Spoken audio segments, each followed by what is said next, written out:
National telecommunication monitoring cell বা NTMC থেকে record করা শেখ হাসিনার সাথে ব্যারিস্টার তাপস, ডক্টর মাকসুদ কামাল ও হাসানুল হক ইনুর 4টি অডিও ক্লিপ ট্রাইব্যুনালে বাজিয়ে শোনানো হলো। মামলার বিশেষ তদন্ত কর্মকর্তা তানভীর জোহার সাক্ষ্যে এই অডিওগুলো শোনানো হয়। তবে সরকার প্রধানের এই টেলিফোন কল কারা রেকর্ড করেছে তা জানা নেই বলে জানিয়েছে প্রসিকিউশন। অডিওগুলো ফরেনসিক পরীক্ষায় প্রমাণিত বলে জানান তদন্ত কর্মকর্তা। অডিওতে আন্দোলন দমনে সরকারের নানা পদক্ষেপ এবং নির্দেশনার কথা উঠে আসে, যেখানে প্রয়োজনে লেথাল উইপন ব্যবহার, ড্রোন দিয়ে আন্দোলনকারীদের পর্যবেক্ষণ এবং হেলিকপ্টার থেকে সাউন্ড বোম্বিংয়ের কথা রয়েছে। সাইদুল ইসলাম জানাচ্ছেন আরও বিস্তারিত। জুলাই আগস্ট মানবতাবিরোধী অপরাধের মামলায় ক্ষমতাচ্যুত প্রধানমন্ত্রী শেখ হাসিনা ও সাবেক স্বরাষ্ট্রমন্ত্রী আসাদুজ্জামান খান কামাল সহ 3 জনের বিরুদ্ধে 22তম দিনে সাক্ষ্য দেন মামলার 53তম সাক্ষী বিশেষ তদন্ত কর্মকর্তা তানভীর হাসান জোহা। আন্দোলনের সময় শেখ হাসিনার সাথে বিভিন্ন ব্যক্তির যে টেলিফোন কনভারসেশন হয় সেগুলো নিয়ে তদন্ত করেন তিনি। এমন 69টি ক্লিপ তার কাছে এসেছে বলে জানান তানভীর জোহা। এসব ক্লিপের মধ্যে 4টি ক্লিপ বুধবার ট্রাইব্যুনালে প্রচার করা হয়, যা আবার বিটিভি ও অনলাইনের মাধ্যমে সরাসরি সম্প্রচার করা হয় বিভিন্ন ইলেকট্রনিক মিডিয়ায়। যুক্ত দিচ্ছে না আর্মিকে, আমরা 34 সেনা নামাচ্ছি। ও আচ্ছা, আমি বলছি ক্যাজুয়ালটির দরকার নাই, ওরা ব্যারিকেড দিয়ে আছে তো ঠিক আছে, আকাশ থেকে নামবে, সবজি পয়সা ধরবে। আচ্ছা আচ্ছা, মেসেজটা দিয়ে দিতে পারেন। আচ্ছা, যে 36 সেনা পাঠানো হচ্ছে, হ্যাঁ, তোমরা হেলিকপ্টার দিয়ে সোজা বম্বিং করা হবে। আচ্ছা ঠিক আছে, হেলিকপ্টার যাচ্ছে উপর দিয়ে মারবে।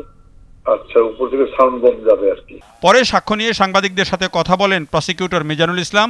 জানান, দেশের তৎকালীন নির্বাহী প্রধানের এই কল রেকর্ডগুলো কারা রেকর্ড করেছে তা জানেন না তিনি। কে রেকর্ড করেছেন বা কে রেকর্ড করেননি এইটা এখনো তদন্তাধীন বিষয় আছে। রেকর্ড কে করেন বা করেননি এইটা আমাদের জানা নেই। তবে এনটিএমসির অফিস থেকে এটা সংগ্রহ করা হচ্ছে, তারা সরবরাহ।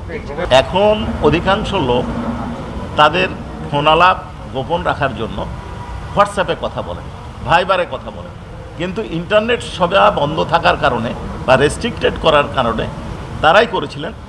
তারা ফোন এই নর্মাল ফোনে অর্থাৎ মোবাইল ফোনে কথা বলতে বাধ্য হয়েছিলেন, সেইটা রেকর্ড হয়েছে। কেন করেছেন কর্তৃপক্ষ, কার অর্ডারে করেছেন, সেই কথা তারা বলতে পারবেন। বলেন, শেখ হাসিনা বিভিন্ন জনের সাথে এই কথোপকথনে আন্দোলন দমনে তার যে ভয়ঙ্কর পরিকল্পনা তাই প্রকাশ করেছেন। তবে 69টি ক্লিপের মধ্যে কেন 4টি মাত্র ক্লিপকে বেছে নেওয়া হলো সেই প্রশ্নও ছিল সাংবাদিকদের। এদেশের একজন সরকার প্রধান যিনি তাকে নির্বাচিত দাবি করেন, তিনি জনগণের বিরুদ্ধে 36 সেনা এবং হেলিকপ্টার ব্যবহার করে গুলি করার নির্দেশ দিচ্ছেন, বোম্বিং করার নির্দেশ দিচ্ছেন। একটু কথার ভিন্ন ভিন্ন ব্যাখ্যা হতে পারে। আপনি যদি টোটাল স্ক্রিন বক্তব্যটা শোনেন, উনি কি বলছেন, কারফিউ রিল্যাক্স করা হবে, আন্দোলনকারী ধরে নিয়ে যাবে, স্ক্রলে দেখানো হবে তাদেরকে জেলখানায় পাঠানো হয়েছে, কিন্তু জেলখানায় পাঠানো হবে না, ছেড়ে দেওয়া হবে। এটা কি সম্ভব আইনানুগ? এবং তারপরের অংশে বলা হচ্ছে জঙ্গি নাটকের কথা হবে, আন্তর্জাতিকভাবে জঙ্গি দমনের প্রক্রিয়া অনুসরণ করা। পরে বিশেষ তদন্ত কর্মকর্তাকে জেরা করেন আসামি পক্ষের রাষ্ট্রনিযুক্ত আইনজীবী। এই মামলায় এখন পর্যন্ত 53 জনের সাক্ষ্য নেওয়া হয়েছে।